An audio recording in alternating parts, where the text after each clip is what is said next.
4 ta' Ottubru, San Franġisk ta' Assisi, Djaknu, għex bejn l-1182 u l-1226. It-tfulija. Franġisku twiled f'Assisi fl-Umbria, fil-qalba tal-Italja, lejn l-aħħar tas-seklu 12. Missieru kummerċjant għani tad-drappijiet malli ġie lura minn Franza lil dan ibnu ried isejjaħlu Francesco brabta ma' Franza li hu tant kien iħobb. Ommu ta' mara twajba li kienet għamlet ħilita biex trawhem fih sa minn xkunitu imħabba kbira lejn Alla. Fl-iskola tal-parroċċa tgħallem jaqra u jikteb. Kien iħobb il-poeżija u kellu ġibda qawwija għall-mużika. Missieru kellu ħafna ambizzjonijiet għal ibnu. Kien jittama li ibnu jasal għal pożizzjoni li tolli ħal kollox il-fuq mill-foqra u dawk li s-soċjetà kienet tqis bħala iż-żgħar.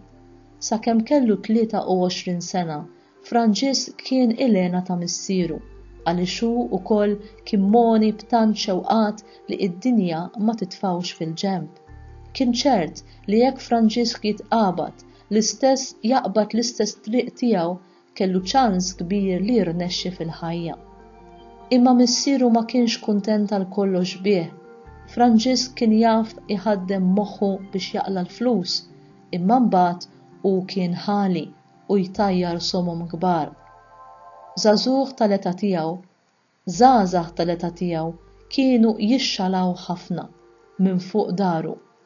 Lilu kienu jaraw bħala il-mexxej tagħhom għaliex mhux biss kien jonfoq imma kien kapaċi wkoll jagħti ħajja lill-festi li kienu jiġu organizzati.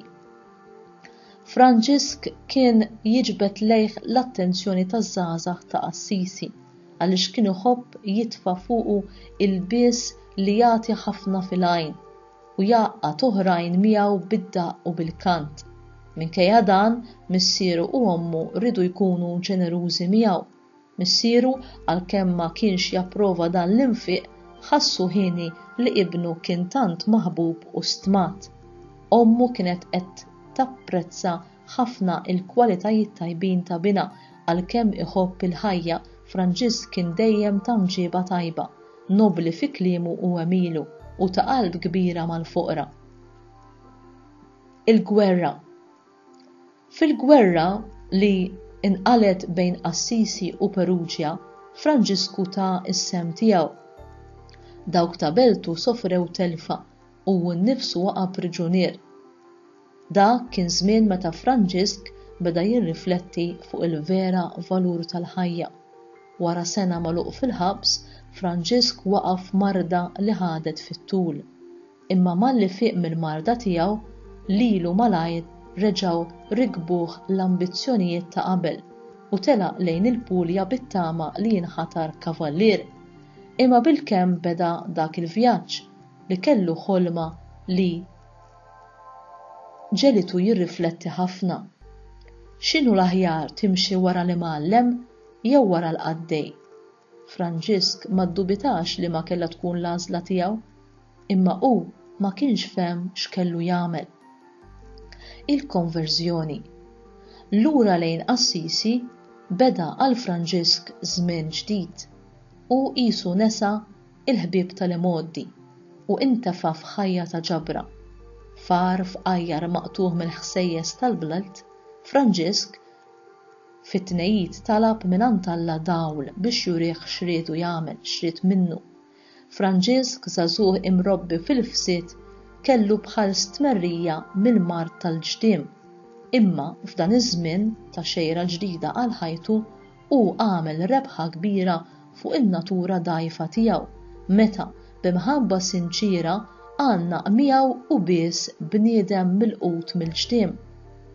Ftit wara din il-ġrajja, Kristu msallab anqlu meta jingħad li kellmu għall-ewwel darba u imlilu lil qalbu b'imħabba kbira lejn id-dbatijiet li l-mulej kien ġarraq f'ħajtu.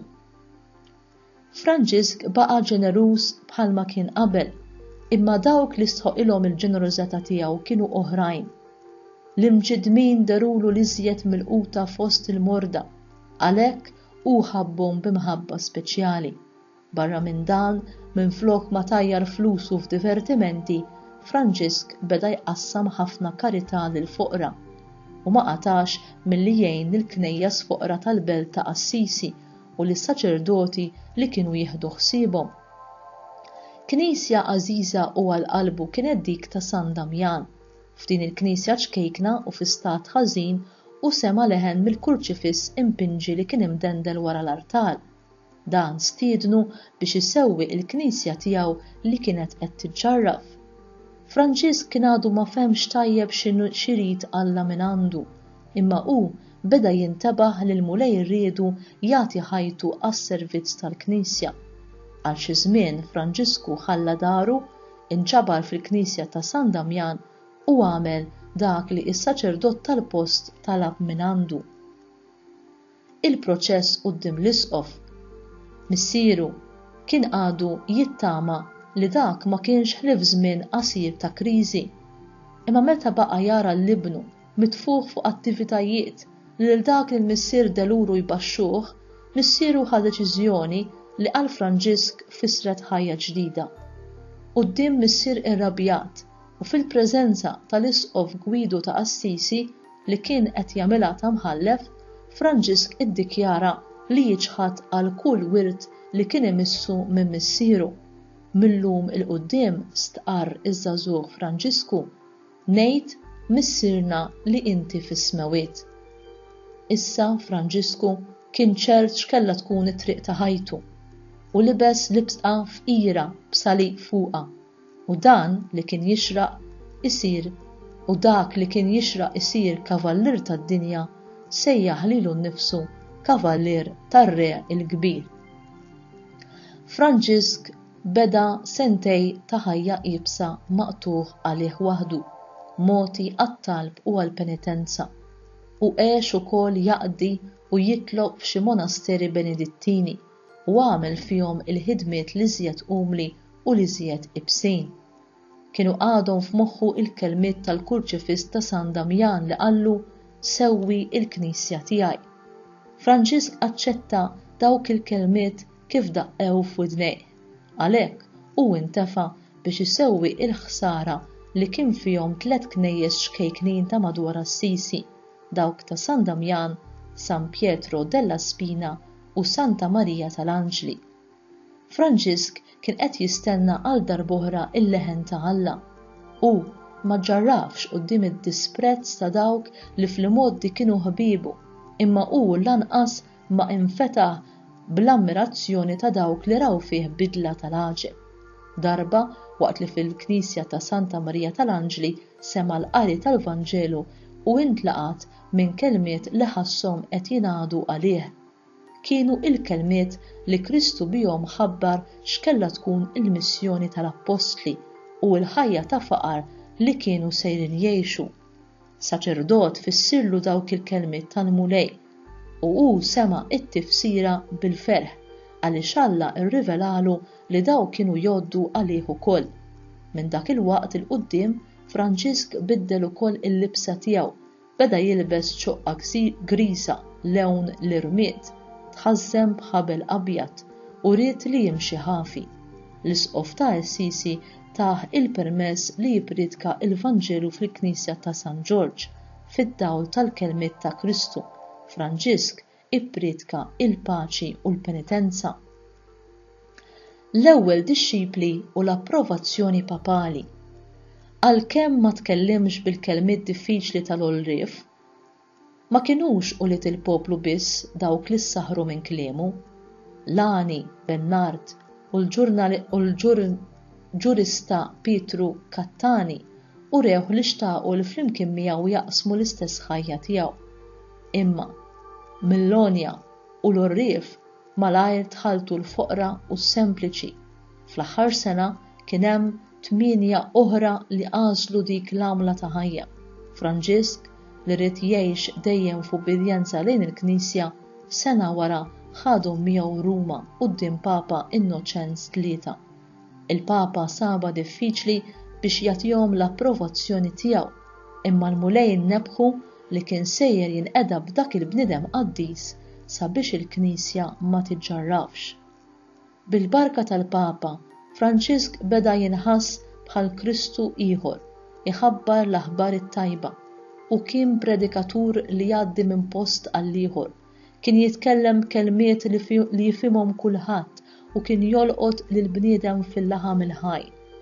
Franċisk kien iħabbar tassew il-kelma ta' Alla għaliex ix-xandir tal-kelma kien ifisser lil min jisimgħu aktar milli jitgħallem jieħu d-deċiżjoni li jbiddel ħajtu. Anki l-urrief u l-kbar tad-dinja kienu jisimgħuh u l-kelmiet imqanqla tiegħu ġieli ġiebhom fihom sens ta' biża' li ma tistax ma jiswilhomx ta' ġid. Minkejja dan, il-bniedem li jissejjaħ dawn mibgħut mis-sema, il-mibgħut minn Alla jew Kristu ieħor emmen li ma kienx jistħoq li jkun saċerdot. Għalhekk hu għażel li jibqa' jservi lil Alla bil-ministeru ta' djaknu. Ix-xewqa missjonarja. Il-qasam ewlieni tal-ħidma appostolika ta' San Franċisk kien l-Italja, għax f'din l-art hu ħadem bla waqfien mis-sena 1208 il-qudiem. Imma dak li tant kellu jifraħ għal fatt li xi wħud minn uliedu fl-ordni tal-minuri mietu fard tal-missjoni għal Kristu ma setax ma jkunx hu nnifsu imħeġġeġ bl-istess entużjażmu.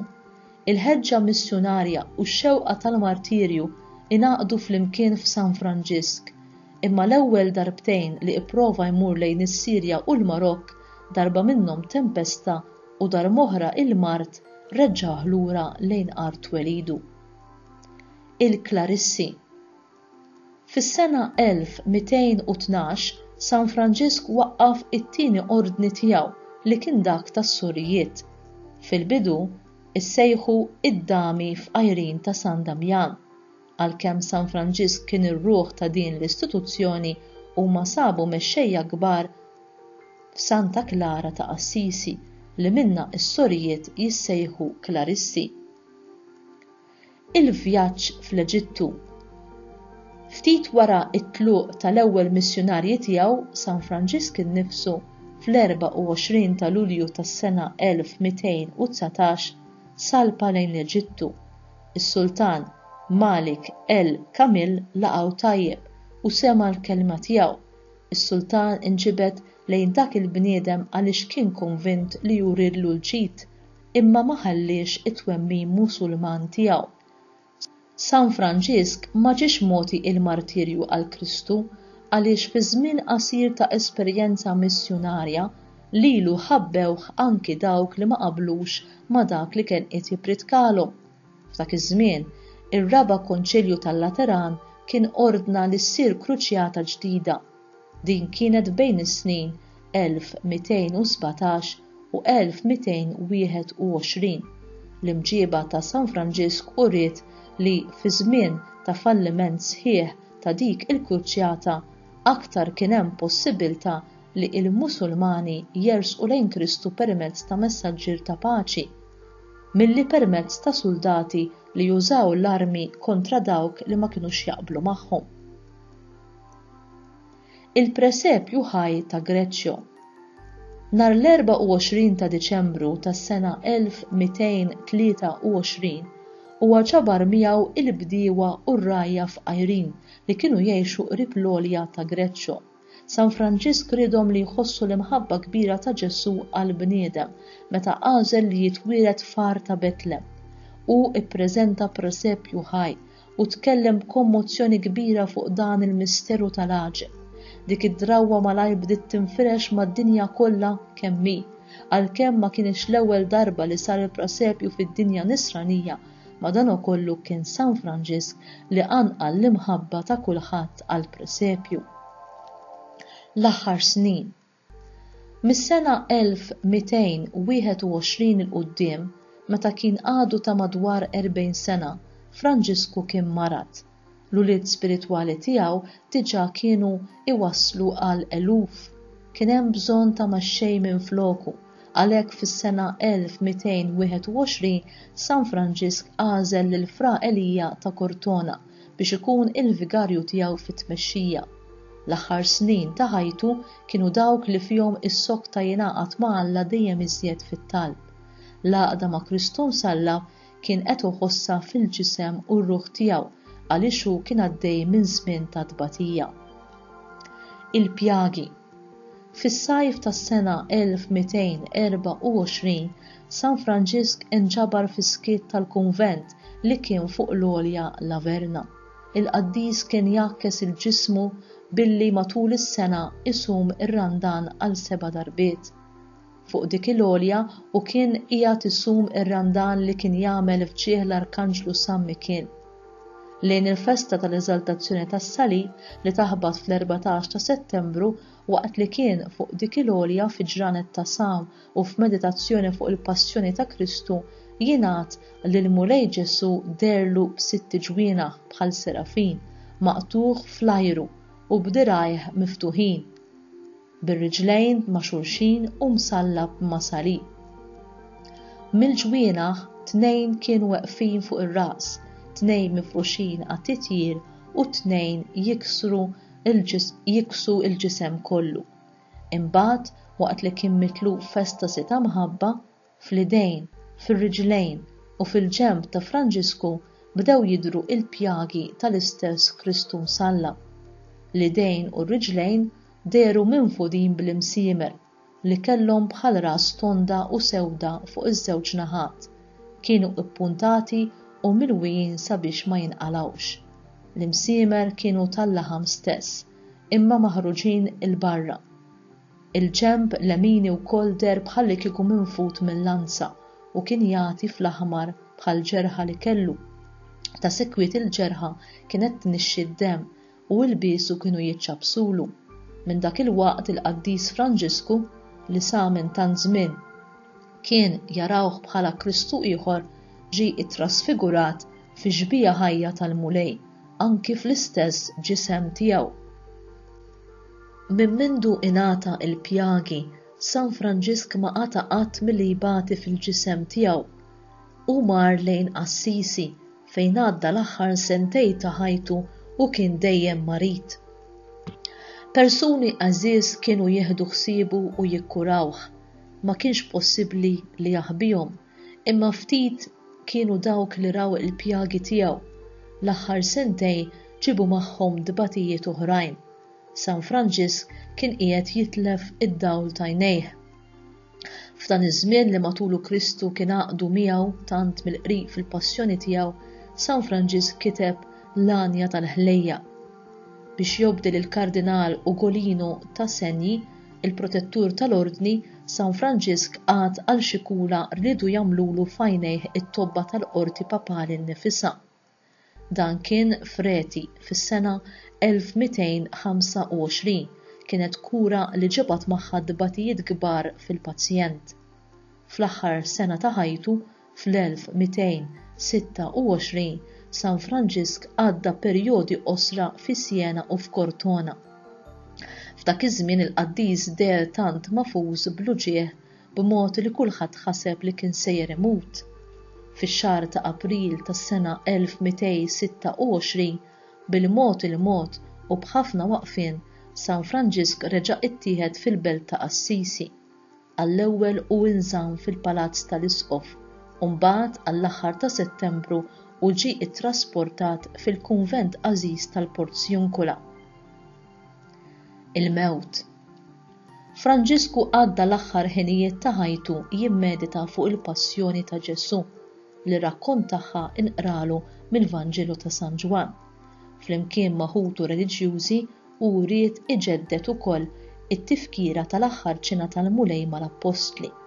Il-mewt li San Franġisk fl-Anja tal-Ħlejja ried isejħilha oħtu ma kienitx fil-bogħod. Ir-reliġjużi bdew ikantaw is-Salm 142, bleħen qawwi il-mulej nsejjaħ, bleħen qawwi il-mulej nitlob.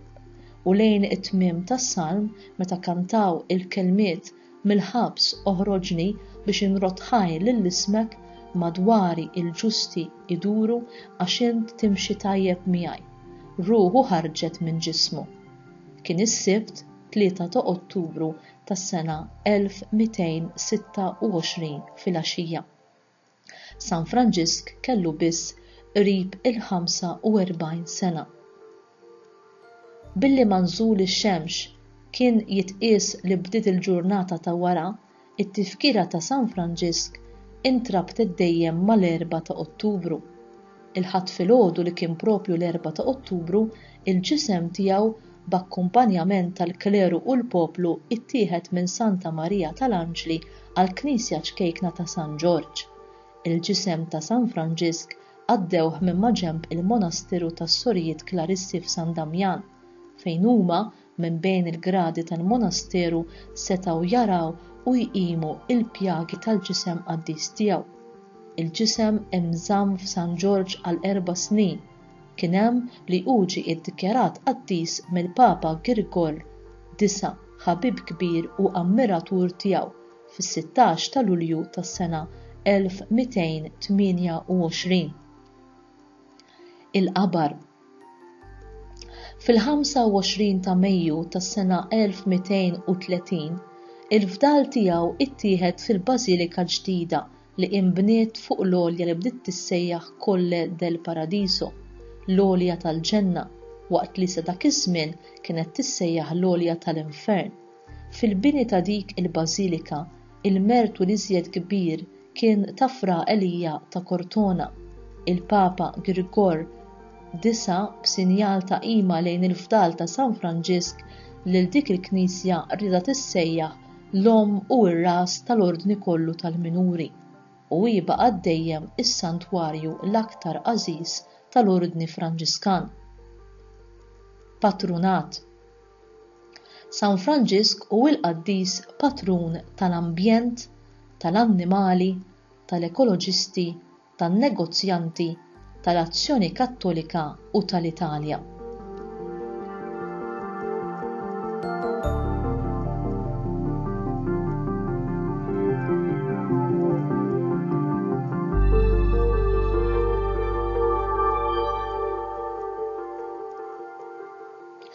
Dawn li ġejjin huma siltiet mill-omilija tal-Papa Franġisku waqt żjara pastorali f'Assisi fis-sena 2013. Minejn titlaq il-mixja ta' Franġisku lejn Kristu? Titlaq mill-ħarsa ta' Ġesu fuq is-salib. Inħalluh iħares lejna fil-mument li fih jagħtina ħajtu u jiġbidna lejh. Franġisku din l-esperjenza taqa' b'mod partikolari fil-Knisja ċkejkna ta' San Damjan u jitlob quddiem il-kurċifiss. F'dak il-kurċifiss Ġesu ma derx mejjed imma ħaj. Id-demm der jinżel mill-ġrieħi ta' jdejh, ta' riġlejh u tal-kustat, imma dak id-demm jesprimi l-ħajja. Ġesu m'għandux għajnejh magħluqin imma miftuħin beraħ, ħarsa li tkellem lill-qalb, u l-kurċifiss ma jkellimniex dwar telfa, dwar falliment, paradossalment ikellimna dwar mewt li jħajja, li tagħti l-ħajja, għax ikellimna dwar l-imħabba, għax hi l-imħabba ta' Alla inkarnata u l-imħabba ma tmutx, anzi tirbaħ fuq il-ħażen u l-mewt. Minħalli l-Ġesu mislub iħares lejh jiġi maħluq mill-ġdid, isir ħolqien ġdid. Issa dan li ġej huwa diskors ieħor tal-Papa Franġisku f'Rio de Janeiro. Għandna wisq bżonn nitalmu inħadnu magħna lil minu fil-bżonn, kif għamel San Franġisk. Kemm għandna sitwazzjonijiet f'did-dinja li jitolbu l-attenzjoni, l-għoża u l-imħabba tagħna. Spiss imma fis-soċjetajiet tagħna jirbaħ l-egoiżmu. Kemm għandna negozjanti tal-mewt li jimxu skont il-loġika tal-poter u tal-flus u x'inhu l-prezz li jrid jitħallas. Jeħtieġ li naffrontaw il-problemi tal-lum billi nippromuovu aktar il-ġustizzja, nedukaw liż-żgħażagħ fil-valuri li jibnu l-ħajja komuni, nakkumpanjaw lil min jinsab f'diffikultà u nagħtu tama għall-futur. La tibżawx toħorġu u tmorru tiltaqgħu ma' persuni bi problemi li qed jaffaċċjaw diversi sitwazzjonijiet qiebsa. Tkunux miżmumin minnhom, preġudizzji, minn drawwiet, riġidità mentali jew pastorali immexxijin mill-motto famuż imma dejjem hekk sar. Imma nistgħu biss immorru fil-periferiji jekk inġorru il-kelma tal-Alla fi qlubna u nimxu mal-Knisja bħal San Franġisk. Jekk ma jkunx hekk, inġorru lilna nfusna u mhux il-kelma ta' Alla u dan mhux tajjeb ma jgħin lil ħadd. Mhux aħna li nsalvaw id-dinja, huwa proprju il-Mulej li jsalva. Il-koll għandna bżonn li nħarsu lejn l-oħrajn bl-għajnejn tal-imħabba ta' Kristu. Nitalmu inħadnu magħna lil minu fil-bżonn biex nuruh li qegħdin qrib bir-rispett u l-imħabba. U int, kif tħares lejn l-oħrajn? Tiġġudikhom jew tħobbhom? Hija tixxammar idejk u taqdi lil minu fil-bżonn fuq l-eżempju ta' San Franġisk? Qed tismaħħaq il-karba ta' Ġesu Kurċifiss li qed jgħid lilek ukoll illum mur u sewwi il-Knisja tiegħi li qed tiġġarraf?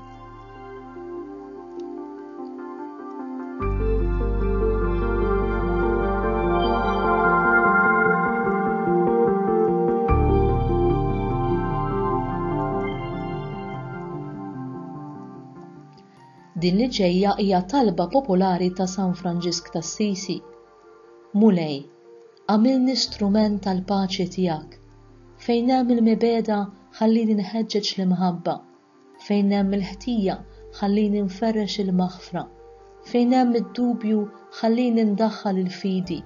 Fejn hemm il-qtih il-qalb ħallini nqawwi t-tama. Fejn hemm id-dlam ħallini nkebbes id-dawl. Fejn hemm in-niket ħallini nxerret il-ferħ. La tħallix li iżjed infittex li nkun imfarraġ milli infarraġ jien. La tħallix li iżjed jifhimni ħaddieħor milli nifhem lil ħaddieħor jien. La tħallix li iżjed inkun maħbub milli nħobb jien. Għax meta nagħtu aħna naqalgħu, għax meta naħfru aħna nkunu maħfura, għax meta mmutu inqumu għal ħajja ta' dejjem. Amen.